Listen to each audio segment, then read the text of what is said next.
Karbala के अंदर हमें ऐसे ऐसे जवानों की माओं के किस्से भी मिलते हैं। हज़रत अब्दुल्ला बिन वहब कल्बी रज़ियल्लाहु ताला अन्हु अज़ीज़ाने मिल्लत इस्लामिया, इनकी शादी नई नई शादी हुई है।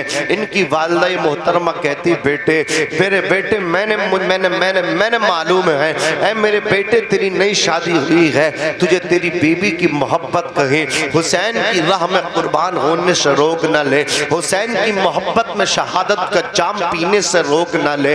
माँ से बेटा कहता माँ कहना क्या चाहती हो?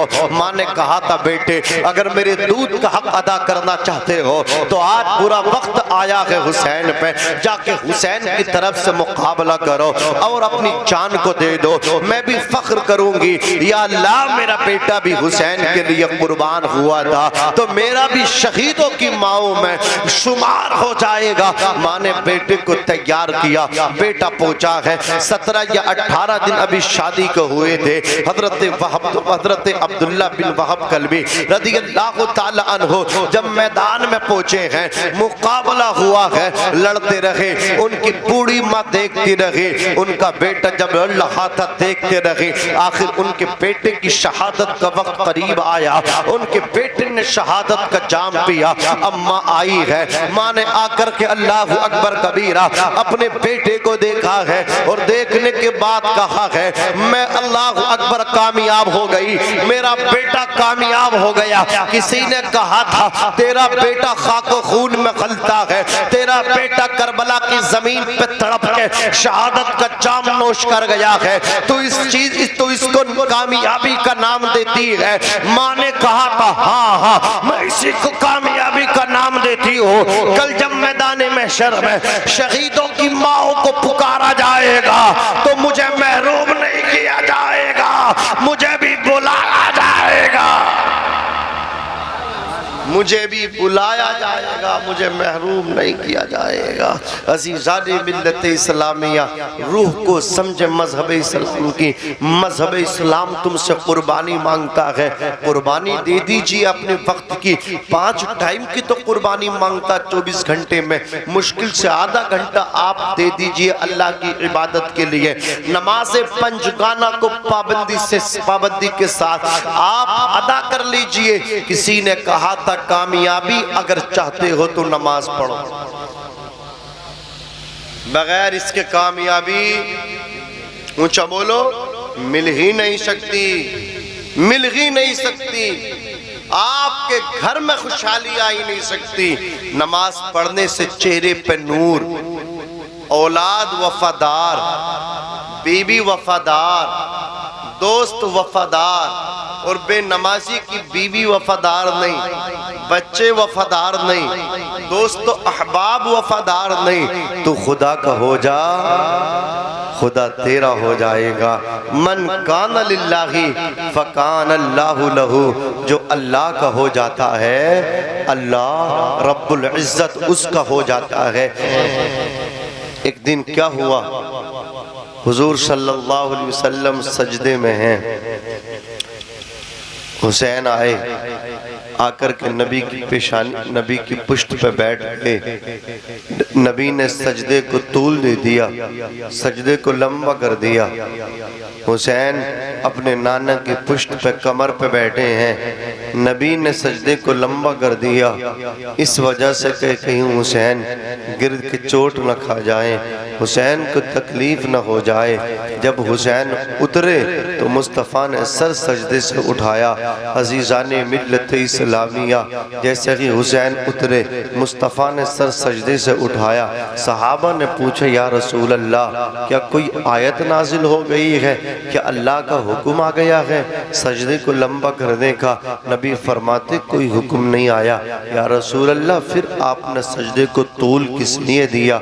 नबी फरमाते हैं ऐ मेरे सहाबा, मेरा नवासा हुसैन मेरी पुश्त पे आकर के बैठ गया था, मैंने इस वजह से सजदे को लंबा कर दिया था कि अगर मैं सजदे को उठाऊंगा कहीं मेरा हुसैन गिर न जाए।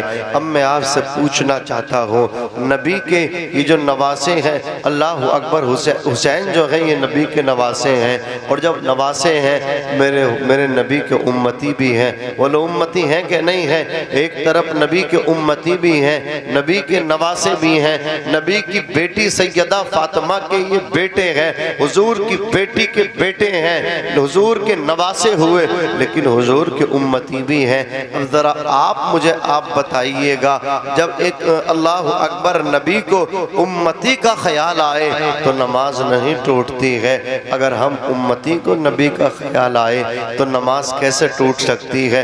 बात समझ में आ रही है? बिल्कुल नमाज नहीं टूट सकती। मैं कहता हूँ ये जो गंदा अकीदा है कि ख्याल मुस्तफ़ा आने से नमाज टूटती है, ये तुम्हारा अकीदा, तुम्हें मुबारक है। हमारा अकीदा तो ये है कि ख्याल नबी से नमाज नहीं टूटती, मुस्तफ़ा जाने रहमत के ख्याल से हमारी नमाजें मुकम्मल हुआ करती हैं, नमाजें हमारी कंप्लीट हुआ करती हैं। अज़ीज़ान मिल्लत इस्लामिया, अल्लाह ताला कुरान मजीद के अंदर फरमाता है, वअब्दुल्लाह वला तुशरिकू बिही शैआ, और तुम अल्लाह की इबादत करो, उसकी ज़ात व सिफ़ात में किसी को शरीक न ठहराओ। नमाज का मुतालबा अल्लाह तबारक व तआला ने जितनी मर्तबा कुरान मुक़द्दस में हमें हमसे किया है ना, उतना मुतालबा किसी और चीज़ का नहीं किया जितना मुतालबा नमाज का किया। कमो पेश 700 मर्तबा नमाज का मुतालबा किया है कुरान में। रब ने फरमाया, ऐ मेरे बंदो मेरी इबादत करो। हदीस मुस्तफ़ा है, मुरू औलादकुम बिस्सलाती वहुम अबनाउ सब'i सिनीना, जब तुम्हारे बच्चे 7 साल के हो जाएं तो अपने बच्चों को नमाज सिखाओ, नमाज याद कराओ। वदरिबूहुम अलैहा वहुम अबनाउ 10 सिनीना, जब यही तुम्हारे बच्चे 10 बरस के हो जाएं तो इन्हें मार मार के नमाज पढ़वाओ। ये जो बेटी है, माँ को चाहिए 7 साल की हो तो नमाज सिखाए, जब बेटी 10 साल की हो जाए नमाज न पढ़े तो माँ पीट पीट के बेटी को नमाज पढ़वाए। यही बेटा जब 7 साल का हो, बाप को चाहिए लाड से, प्यार से, मोहब्बत में बच्चे को अल्लाह अकबर नमाज सिखाए। लेकिन जब बच्चा 10 साल को किरोस कर जाए, बच्चा 10 साल में पहुंच जाए तो अब प्यार न दिखाए बल्कि गुस्सा हो करके नमाज पढ़वाए। ज़राबा यज़रिबू की गर्दान करे अपने बच्चे पे, तादीबी कार्रवाई करे, पीट कर नमाज पढ़वाए। लेकिन नमाज पढ़वाए वो इसलिए कि उलमा फरमाते हैं ये जो बेटी होती है ये 9 साल की उम्र में बालिगा हो जाती है, जो शरीयत के अहकाम है इसकी तरफ मुतवज्जे हो जाते हैं। यानी 9 साल से पहले ये जो बेटी नमाज पढ़ती है इसका सवाब उसकी माँ को मिला करता है, उसके बाप को मिला करता है।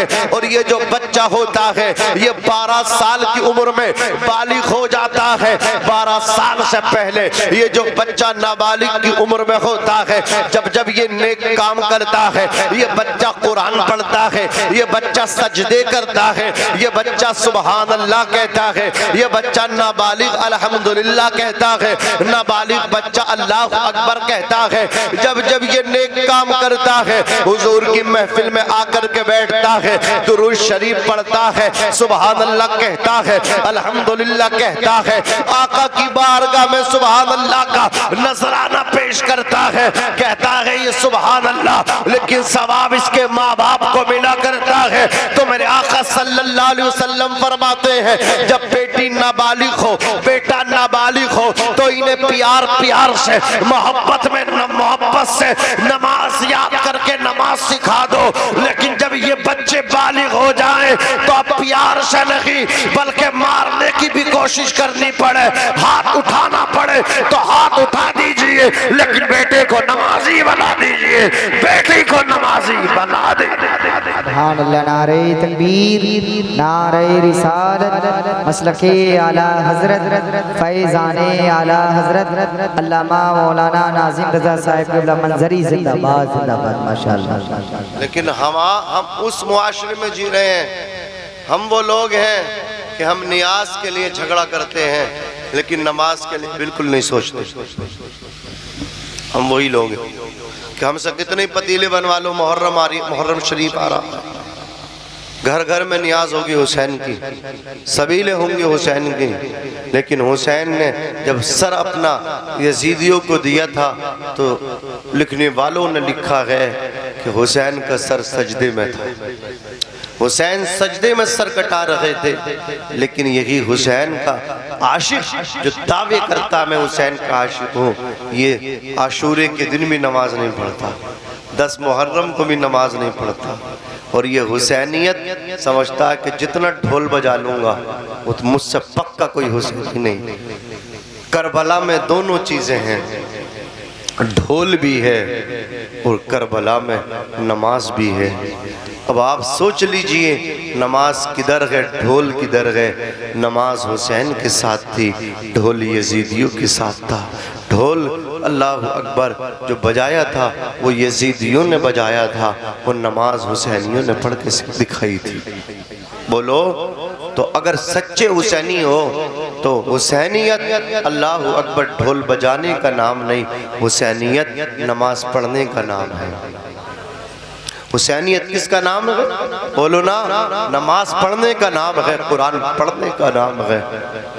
10 मुहर्रम को जब हमारी माएँ बहनें मेकअप करके निकलती हैं, सड़कों पे आती हैं, मेलों में आती हैं, तो उस वक्त देखने वाला दिन हुआ करता है, शर्म से चेहरे झुक जाया करते हैं कि ये औरतें करबला की तारीख भूल गई। वहाँ तो चादरें छीन ली गई थी। उन औरतों ने, हुसैन के घर की औरतों ने, बीबियों ने, बेटियों ने जब उनके सरों से चादरें छीनी थी तो अपने बालों को खोल के उन्होंने अपने चेहरों पर डाल लिया था, और ये आज खिलखिलाती फिर रही हैं, मेकअप किट लेकर के, श्रृंगार करके अल्लाह अकबर अपने घर से निकलती हैं, और इस वजह से नमाज नहीं पढ़ती। नमाज पढ़ेंगी तो जो मेकअप किया है वो क्रीम पाउडर सब का सब धुल के ख़त्म हो जाएगा। मैं पूछना चाहता हूँ, उधर अपना जवान भाई दे दिया ज़ैनब ने, उसके बावजूद भी सजदा नहीं छोड़ा। बच्चों को दे दिया मजहब इस्लाम के लिए, सजदा नहीं छोड़ा, पर्दा नहीं छोड़ा। मैं पूछना चाहता हूँ, तुमने भी कोई अपना बेटा मजहब इस्लाम की खातिर दिया है? तुमने भी अपना शोहर मजहब इस्लाम की खातिर दिया है?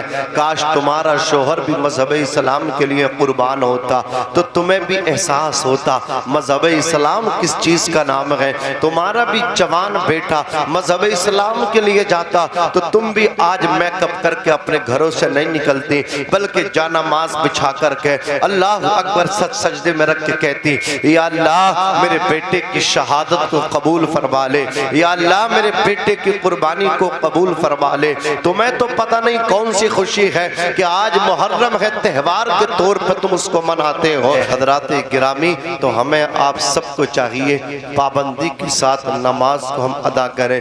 माएँ बहनें बैठी हैं, पाबंदी से नमाज अदा करें। एक खातून का वाक़या मैं आपके सामने रखता हूँ। हजरात, मेरे आका सल्लल्लाहु अलैहि वसल्लम की बारगाह में एक खातून आई, आकर के अर्ज़ किया, या रसूल अल्लाह मैं हलाक हो गई। मेरे नबी फरमाते हैं, क्या गुनाह हुआ तुमसे? कहने लगी, आका बताते हुए कलेजा मुंह को आता है। मेरे नबी फरमाते हैं, बताओ खातून, बताओ ना औरत, तुमने कौन सा गुनाह किया? खातून कहती है, या रसूल अल्लाह मेरा शोहर सफ़र पे गया था, शोहर की अदम मौजूदगी में एक मर्द से मेरे वो संबंध, वो नाजायज़ ताल्लुकात कायम हो गए जो मेरे लिए जायज़ न थे। या रसूल अल्लाह फिर हमल ठहर गया, बच्चा नाजायज़ तरीके से, या रसूल अल्लाह जब वो बच्चा हुआ दुनिया में आया तो मैंने उस बच्चे का गला दबा दिया, या रसूल अल्लाह मैंने उस बच्चे को मार दिया। कैसे कैसे लोग, अल्लाह अकबर, कितने कट्टर लोग ज़मीन के ऊपर पैदा हुए कि उन्होंने अपने पेट से पैदा होने वाले बच्चों को मार दिया। अभी की बात है, एक औरत जो थी अमेरिका से पढ़ के आई थी, आप देखें कितनी तालीम, वो लड़की जिसने अमेरिका से तालीम हासिल की हो, उस औरत ने अपने 4 साल के बच्चे को अल्लाह अकबर कत्ल कर दिया। वो औरत आई, अजीज़ाने मिल्लत इस्लामिया गोवा एक होटल में वो खातून रही, और होटल में उसने कमरा लिया। कमरा लेने के बाद उसने अपने बच्चे को कत्ल किया, मर्डर किया, और फिर उसने अपने बैग में उसके टुकड़े बच्चे के रख लिए। उसका सगा लड़का, उसके पेट में रहने वाला बच्चा, उसका दूध पीने वाला बच्चा। यार माओ की ममता कितनी मशहूर है। किसी ने कहा था माँ मौत की आगोश में जब थक के सो जाती है माँ, तब कहीं जाके थोड़ा सा सुकून पाती है माँ। प्यार कहते हैं किसे, ममता क्या चीज है, कोई उन बच्चों से पूछे जिनकी मर जाती है माँ। माँ तो उसको कहते हैं दस्तरखान पे खाने वाले 5 हो, रोटियां 4 हो, तो कोई नहीं कहता। माँ कहती है मुझे भूख नहीं है, तुम चारों भाई मिलके आपस में एक एक रोटी खा लो। ये माँ है जो अपने हिस्से की रोटी अपने बच्चों को खिला देती है। एक अल्लाह अकबर औरत का इंतकाल हुआ। हजरात उसके शोहर ने दूसरा निकाह कर लिया। उसने एक दिन अपने बच्चे से मालूम किया, बेटे वो तुम्हारी जो माँ थी हकीकी माँ थी, ये तुम्हारी सौतेली माँ है। बेटे तुम्हारी हकीकी और सौतेली माँ में फर्क क्या है, फर्क बताओगे? बच्चा कहने लगा अब्बा जी फर्क ये है, वो जो मेरी ओरिजिनल माँ थी जिसके पेट से मैं पैदा हुआ वो झूठी थी, और ये जो सौतेली माँ है ना ये सच्ची माँ आप लेकर के आए हैं मेरे लिए। कहा बेटे क्या मतलब? वो हकीकी माँ, उसको किस्म से मुत्तसिफ, उसको झूठा कहते हो और इसे सच्चा कहते हो, बात बताओ बात क्या है? बच्चे ने कहा था अब्बा जान जब मैं कोई गलती कर दिया करता था, उस मेरी सगी हकीकी माँ मुझको डांट करके कहती थी, ज़ज्र तौबीख करती थी और कहती थी आज तुम्हें खाना नहीं दिया जाएगा। अब्बा जी मैं जब घर से निकलता था अभी दोपहर का वक्त ही आता था और बात शाम तक की होती थी, वो मेरी माँ मुझे तलाश करती हुई गलियों में पता लगाती फिरती थी। वो मेरे यारों से पूछती थी, वो मेरे दोस्तों से पूछती थी, किसी ने मेरे बेटे को देखा है, किसी ने मेरे बेटे को देखा है। वो दीवानों की तरह दौड़ती थी, वो दीवानों की तरह गलियों में मुझे तलाश करती थी। तलाश बिस्यार के बाद जब वो मुझे पा लेती थी, मुझसे कहती थी लाल घर को चलो। मैं कहता था मुझे नहीं जाना, तो वो मेरी खुशामद करती थी, मुझे घर लेकर के आती थी। अब वो कहता अब्बा जी, वो फिर मेरे सामने खाना परोसती थी, वो मेरे सामने खाना रखती थी और मुझसे कहती थी लाल खाना खा ले। वो कहता अब्बा जी, मैं कहता था मुझे खाना नहीं खाना, तो मेरी माँ बहुत ज्यादा रोती थी और रो रो करके कसमें दे दे करके अल्लाह अकबर अपने प्यार की दास्तान सुना सुना करके बड़े प्यार से रो रो करके मेरी खुशामद करके मुझे खाना खिलाती थी। अल्लाह अकबर कबीरा। वो कहती थी खाना शाम तक नहीं दूंगी, वो मुझे तलाश करती थी, तलाश करके दस्तरखान पे बिठा के रो रो करके मुझे खाना खिलाती थी। लेकिन ये जो मेरी सौतेली माँ है, अब जब मुझसे कोई गलती हो जाती है ये कहती है आज तुझे खाना नहीं दूंगी। अब्बा जान दोपहर में भी भूखा रहता हो, जब शाम का वक्त आता है शाम में भी बिस्तर पे अकेला अल्लाह अकबर रोता रहता हो। ये जो वादा करती है निभाती है, ये जो बात कहती है पूरी करती है, ये फिर मुझे खाना नहीं देती है। बाप ने रो करके सीने लगा करके बेटे से कहा था, बेटे वो जो तुम्हारी माँ थी ना वो उसकी ममता थी, ममता। अल्लाह अकबर कबीर। उसके सीने में जो अल्लाह ने दिल दिया था उस दिल के अंदर बेटे तेरी मोहब्बत को डाला था। यही वजह है खुदा की कसम दोस्त के प्यार को मोहब्बत कहते हैं, रिश्तेदारों के प्यार को मोहब्बत कहते हैं, कराबतदार के प्यार को मोहब्बत कहते हैं, बीबी के प्यार को मोहब्बत कहते हैं, भाई के प्यार को मोहब्बत कहते हैं, चचा के प्यार को मोहब्बत कहते हैं, ताया के प्यार को मोहब्बत कहते हैं, रिश्तेदारों के प्यार को मोहब्बत कहते हैं, बेटे के प्यार को मोहब्बत कहते हैं, बेटी के प्यार को मोहब्बत कहते हैं, बीबी के प्यार को मोहब्बत कहते हैं। लेकिन माँ के प्यार को मोहब्बत नहीं कहते, माँ के प्यार को ममता कहते हैं, माँ के प्यार को ममता कहते हैं। मैं तो कहता हूँ नौजवान अखड़ तक इस बात पे है, तेरे जिस्म के अंदर जो खून है वो किसी और का नहीं, वो तेरी माँ का है, माँ का। खुदा की कसम तू अपनी माँ के पेट में गोश्त का एक लोथड़ा था, गोश्त का एक टुकड़ा था, खुदा की कसम तेरी माँ खाती थी, तू अपनी माँ के पेट में परवान चढ़ता रहा। 9 महीना तेरी माँ ने तुझे अपने पेट के अंदर रखा, जब तू पैदा हुआ था तू ये कहता मुझे दोनों को राजी रखना है, बीबी को भी राजी रखना है, माँ को भी राजी रखना है, दोनों को बराबर हक देना है। ओ नादान, मेरे मुस्तफा ने दोनों को बराबर नहीं रखा तो तू क्यों बराबर रखता है? माँ माँ हुआ करती है, माँ के कदमों में जन्नत है। आका फरमाते हैं जन्नत तहता अक़दामिल उम्महात, जन्नत माओ के कदमों के नीचे है। मैं तो जगह जगह जाता हूँ और नौजवानों को यही पैगाम देता हूँ, पीर फकीरी के चक्कर से बाहर निकलो, अपनी माँ के कदम चूमा करो, अपने बाप के हाथों को चूमा करो। जिस दिन तू बाप के हाथ चूमेगा, माँ के कदमों को चूमेगा तो कामयाबी तेरे कदम चूमेगी। मुनव्वर राना ने कहा था हमारे कुछ गुनाहों की सजा भी साथ चलती है, अब हम तन्हा नहीं चलते, दवा भी साथ चलती है।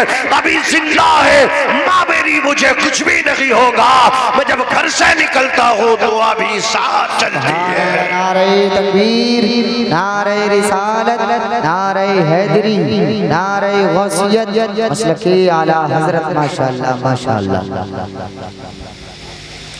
ये चले साहब, माँ का हक अदा करेंगे। लल्ला अभी तो उस रात का भी हक अदा ना करेगा जिस रात में तूने माँ के घोड़े लेटे हुए मुता था, पेशाब कर दिया था, हैं? अब तो पेशाब कम उतरता, बचपन में बहुत उतरता था, हैं? एक एक रात में 10-10 मरतबा मुता इसने। माँ कभी ना अलकस आई, हाँ, माँ ने कभी अलकस नहीं किया, माँ ने कभी मतलब बच्चे से नफरत नहीं की। समझ रहे हैं आप? माँ वो है जब पेशाब कर दिया तो माँ ने इसे सीने पे सुला लिया, ठंड न लग जाए, ठंड ना। तू माँ के उस रात का भी हक अदा नहीं कर सकता जिस रात में माँ गीले किए हुए बिस्तर पे सोई ही और तुझे अपने सीने पे सुलाया था, तो उस रात का भी हक अदा नहीं कर सकता। कितने ऐसे लोग हैं जो माँ की नाफरमानी की वजह से जहन्नम में जाएंगे, कितने ऐसे लोग हैं जो बाप को रुलाने की वजह से जहन्नम में जाएंगे। कितने रुला रहे हैं यार, सुबह शाम बाप को रुला रहे हैं, सुबह शाम बाप की बुराई कर रहे हैं, सुबह शाम बाप की मुखालफत कर रहे हैं। बाप की विचारधारा अलग, इसकी विचारधारा अलग। ये कह रिया वाह तुमने तो कुछ नहीं किया, तुमने कुछ नहीं किया। अरे नादान, जो बाप ने किया है ना, जब तू करेगा अपनी औलाद के लिए तुझे पता चलेगा तेरे बाबा ने तेरे लिए कितना किया है। खुदा की कसम, वो तेरा बाप है, तुझे ऊंचा देखने के लिए खुद नीचा हुआ।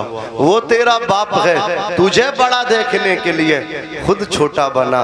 लेकिन आज जब तू बड़ा बना है यार, तूने बाप को छोटा कर दिया। आज जब तू ऊंचा बना है, तूने बाप को नीचा कर दिया। कभी खुशहाल होकर नहीं बैठ सकता, कभी सुकून से नहीं बैठ सकता बाप को धक्के दे करके, कभी इत्मीनान से नहीं बैठ सकता, कभी जिंदगी में तू सेटिस्फाई हो नहीं सकता अगर तूने बाप को घर से धक्के दे करके निकाला। मेरे यार, बाप घर से धक्के दे करके निकालने की चीज नहीं है, बाप तो खिदमत करने की चीज है। पूरी जिंदगी लगा दे अपने बाप की खिदमत में, पूरी जिंदगी लगा दे अपनी माँ की खिदमत में। मेरे नबी फरमाते हैं जिसने अपने माँ बाप को बुढ़ापे में पाके उनकी नाफरमानी नहीं, उनकी खिदमत नहीं की, वो जहन्नम में जाएगा। और जिसने इनकी खिदमत कर ली वो जहन्नम में नहीं जन्नत में जाएगा। कहाँ जाएगा बोलो? वो जन्नत में जाएगा, जन्नत में जाएगा। अज़ीज़ान मिल्लत इस्लामिया, मैं अर्ज कर रहा था माँ की ममता तो बड़ी मशहूर है, माँ माँ हुआ करती है, लेकिन माओ के रिश्तों को भी कुछ औरतों ने बदनाम किया है। अमेरिका पढ़ के आई है वो खातून, हजरात गिरामी बेंगलोर कर्नाटक से हजरात गिरामी वो आई गोवा, और गोवा में एक अल्लाह अकबर होटल में पहुंची। मैनेजर से उसने जो है कमरे को बुक किया। जब कमरा बुक हो गया तो अपने 4 साल के बच्चे को उसने कत्ल किया, टुकड़े कर करके। अल्लाह अकबर। उस औरत ने अपने बैग में उस बच्चे को रखा और अब वहां से चलने का इरादा किया। बहुत पढ़ी लिखी औरत थी, बहुत बड़ी मतलब क्या है, मतलब क्या बहुत बड़ी जगह वो जॉब किया करती थी। उसके जो मतलब क्या है, उसके नीचे जो काम किया करते थे, उन्होंने कहा था मैडम आपको सफर करना है, आपको गोवा से अब बेंगलोर जाना है, तो आप जो है फ्लाइट पकड़ लीजिए। उसने कहा था ना ना, मुझे फ्लाइट से नहीं, मुझे जो है ना अब अल्लाह अकबर कार के जरिए वहां तक जाना है। अजीजाने मिल्लत इस्लामिया कार को बुक किया गया। अब रात बहुत लंबा सफर था, 360 किलोमीटर की कमोबेश दूरी थी। अब वो क्यों जा रही है कार से, इसलिए कि अगर उसमें लगेज जाएगा, अगर वो मतलब एरोप्लेन से जाएगी तो चेक इन होगी, पकड़ी जाएगी। बहरहाल जब ये औरत निकल गई वहां से, जब सफाई कर्मचारी होटल में आया, उस रूम के अंदर वो पहुंचा, उसने जगह जगह धब्बे देखे। उसने होटल के मैनेजर को इसकी आगाह किया कि इस तरह मैंने कमरे के अंदर खून के जगह जगह धब्बे लगे हुए देखे। उसने फौरन जाकर के चेक किया और पुलिस स्टेशन को उसने फोन किया। पुलिस आई, आकर के उसने कहा सीसीटीवी की फुटेज निकालो। चेक किए गए, कैमरे को चेक किया गया। तो वो जब वो औरत एंट्री लेती है, होटल के रूम में पहुंचती है, तो उसकी गोद में बच्चा था। लेकिन जब वो होटल से बाहर आ रही है तो गोद में बच्चा नहीं। फौरन उस औरत को, उस ड्राइवर को मतलब क्या है फोन लगाया,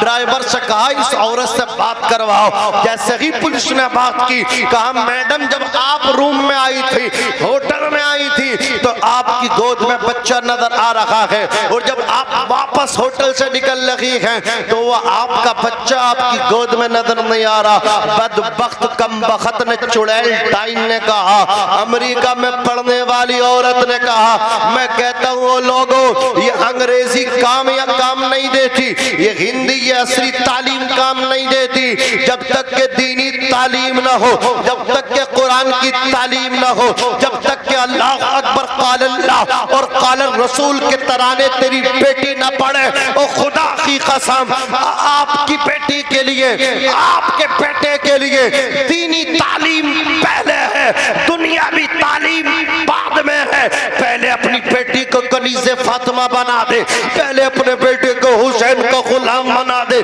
तेरी बेटी कनीज़े फातिमा होगी, तेरा बेटा हुसैन का गुलाम होगा, तो याद रखना जब उनके कदम उठेंगे तो शरीयत के खिलाफ नहीं, शरीयत के मुताबिक उठेंगे। तो पहले दीनी तालीम है, बाद में दुनियावी तालीम है। बात समझ में आ रही है? पहले दीन है, बाद में दुनिया है। कोई मौलवी नहीं कहता कि दुनिया की तालीम मत दो।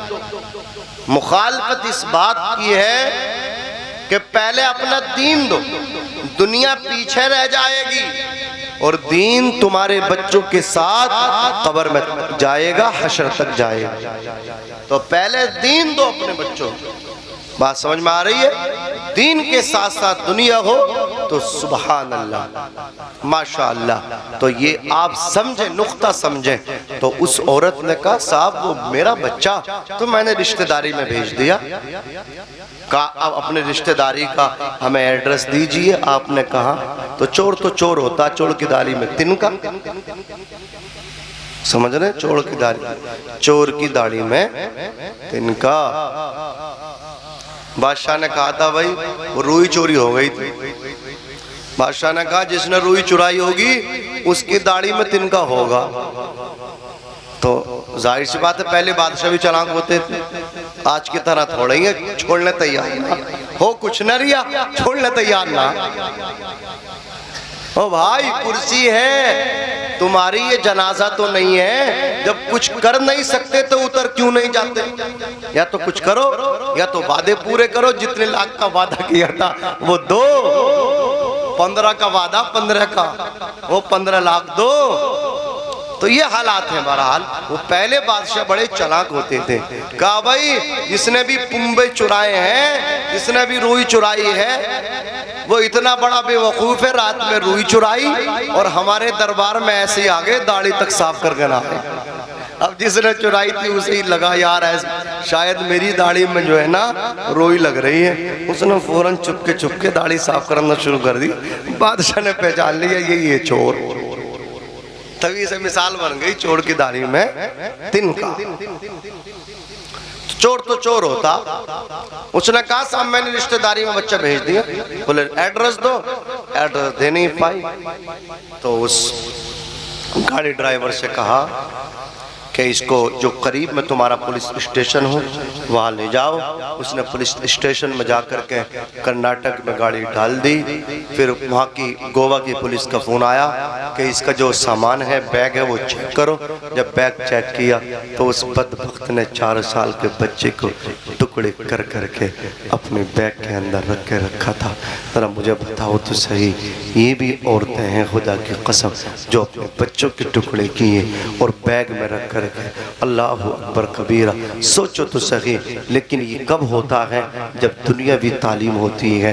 कोई मजहब इस्लाम की बेटी ऐसे कर सकती है? सैयदा फातिमा के कनीज़ ऐसे कर सकती है? नहीं कर सकती। वो उसका दूसरे मजहब से ताल्लुक़ है, उसे क्या पता उसके कदमों में जन्नत है। ये तो मुस्तफ़ा ने फरमाया ना, तेरे कदमों में जन्नत है, अगर तू माँ है ना तेरे कदमों के नीचे जन्नत है। जितना सम्मान और जितनी इज्जत मजहब इस्लाम ने औरतों को दिए ना, उतनी इज्जत किसी मजहब ने नहीं दी है। खुदा की कसम मेरे नबी ने तो इतनी इज्जत दी, इतनी इज्जत दी, इतनी इज्जत दी। मेरे आका फरमाते हैं बेटे नेमत हैं और बेटियां रहमत हैं। बेटियों को रहमत कहा। मेरे नबी ने फरमाया जिसकी 3 बेटियां हो खुशी के साथ परवरिश करे फिर निकाह कर दे, वो मेरे साथ जन्नत में रहेगा। सुभान अल्लाह। सोचो यार, मेरे मुस्तफ़ा ने बेटियों की बिशारत, बेटियों की पैदाइश पे खुशखबरी दी। जब बेटी पैदा होती है रहमत के फरिश्ते आके पूरे घर वालों को मुबारकबाद देते हैं। बेटी के बाप से कहते मुबारक हो बेटी का आना, माँ से कहते मुबारक हो बेटी का आना, घर वालों से कहते हैं ओ घर वालों मुबारक हो तुम्हारे घर में खुदा की रहमत आई है। सुभान अल्लाह।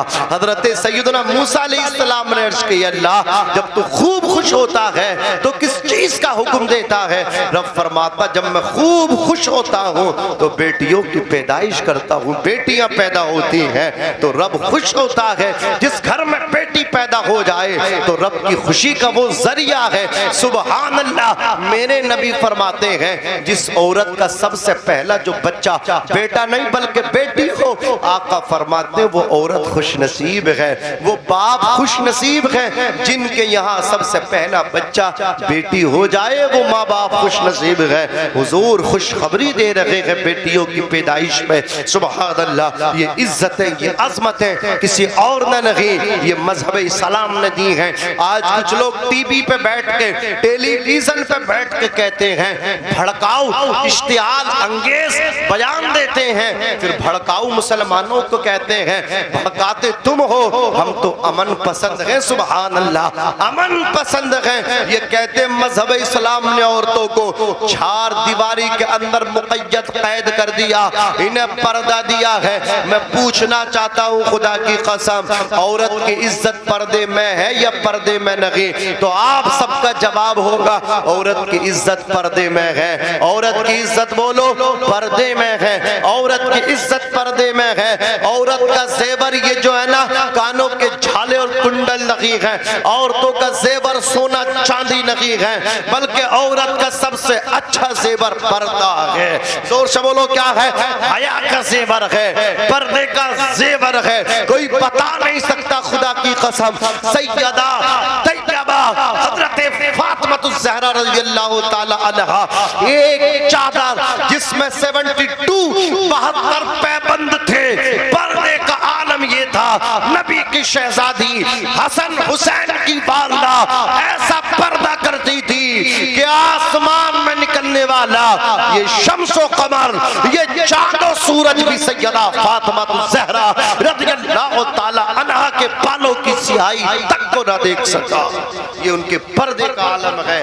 तो और तो तुम्हारी इज्जत पर्दे में है। वो लोग चाहते हैं तुम्हें बेपर्दा घरों से निकालना, वो और तो तुम्हें बेपर्दा निकालना चाहते हैं, फिर तुम्हारे जज्बात से खेलना चाहते हैं। लिहाजा होशियारी इसी में है कि तुम मुस्तफ़ा जाने रहमत की शरीयत के मुताबिक जिंदगी गुजारो।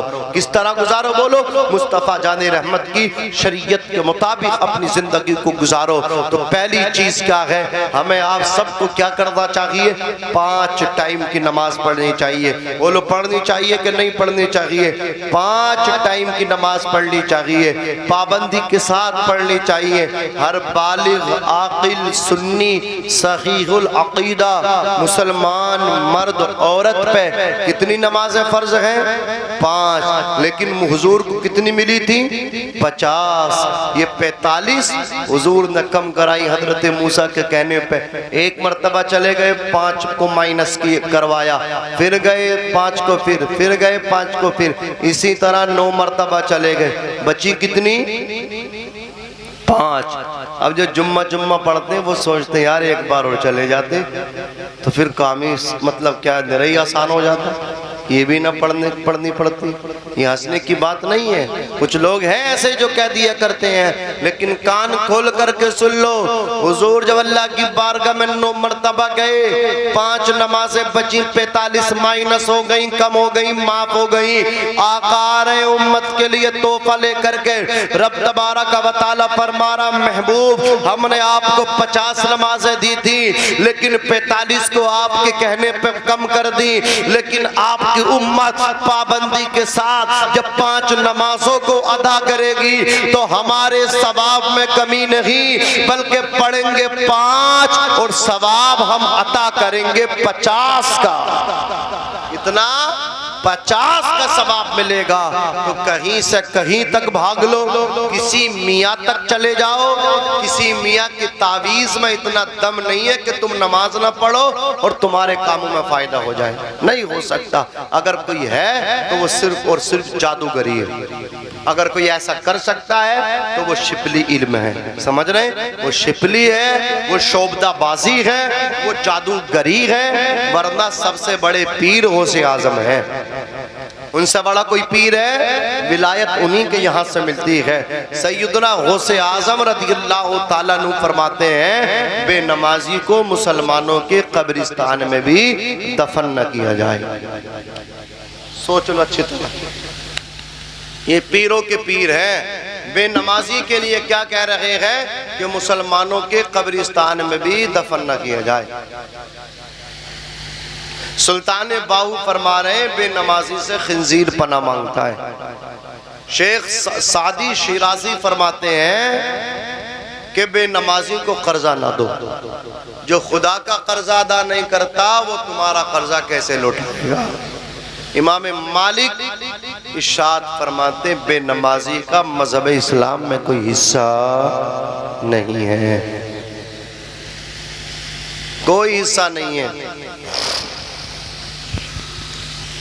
और इमाम आजम अबू हनीफा इरशाद फरमाते, बादशाह इस्लाम बेनमाजी को गिरफ्तार कराए, अरेस्ट कराए, जेल में डाल, जब तक ताइब ना हो, तौबा ना करे, उसको जमानत ना दे। यानी कहीं से कहीं तक कोई गुंजाइश नहीं है बेनमाजी को मजहब इस्लाम में। कामयाबी तरक्की चाहते हो तो अपने आप को नमाज के लिए तैयार कर लो। माँ बहनों, तुम भी अपने आप को नमाज के लिए तैयार कर लो। नमाज पढ़ने से चेहरे पर नूर आता है। किसी लिपस्टिक, क्रीम, पाउडर से वो नूर नहीं मिलता जो नमाज के लिए वजू करने से चेहरे पर नूर आता है। सभी के सामने एक दिन जरूर आता है।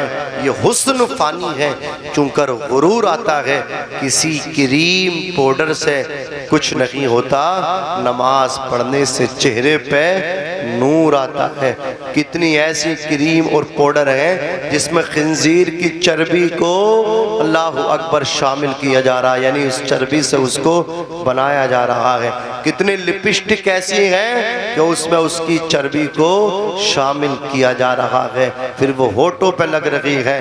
तो मैं कहना चाहता हूँ, सबसे अच्छा हुस्न वो है जो आप नमाज के लिए वजू जब करते हैं, आपका चेहरा धुलता है, आपके हाथ धुलते हैं। और दुनिया का फ़ायदा ये चमकेंगे, और आखिरत का फ़ायदा ये है हुजूर की उम्मत को वज़ू से पहचाना जाएगा। आज़ाए वज़ू जो है, हाथ पैर चेहरा, ये सब के सब मैदान महशर में चमकते हुए नजर आएंगे। मेरे नबी ने फरमाया मेरी उम्मत को वज़ू से पहचान लिया जाएगा। जो वज़ू में उनके आज़ा धुलते हैं, आज़ाए वज़ू से उनको पहचाना जाएगा, आज़ाए वज़ू उनके चमकते होंगे। तो लिहाजा अपने आप को तैयार कर लो नमाज के लिए। अल्लाह ताला कुरान मुक़द्दस में इरशाद फरमाता है वअबुदुल्लाह वला तुश्रिकू बिही शैआ, और तुम अल्लाह की इबादत करो, उसकी ज़ात व सिफ़ात में किसी को शरीक न ठहराओ। वबिल वालिदैन एहसाना, अपने बाप के साथ हुस्न सलूक करो, अपनी माँ के साथ हुस्न सलूक करो। लिहाजा मैं भी तौबा करता हूँ, आप भी तौबा कीजिए। अस्तगफिरुल्लाह रब्बी मिन कुल्ली ज़ंबिन व अतूबु इलैहि। बुलंद आवाज़ से कलमा शरीफ पढ़िए, ला इलाहा इल्लल्लाह मुहम्मदुर रसूलुल्लाह सल्लल्लाहु अलैहि वसल्लम। शाहस्त हुसैन, बादशाह हस्त हुसैन, दी नस्त हुसैन, दी पनाह हस्त हुसैन, सरदाद नदाद दस्त दर दस्त यजीद, हक्का के बिनाए ला इलाहा हस्त हुसैन। हुसैन का महीना आ रहा मुहर्रम का, ताजिया दारों से मैं कहना चाहता हूँ, हुसैन के नाम पे ताजिया बना के जबरदस्ती जो चंदा लेते हैं, किसी को परेशान मत करना।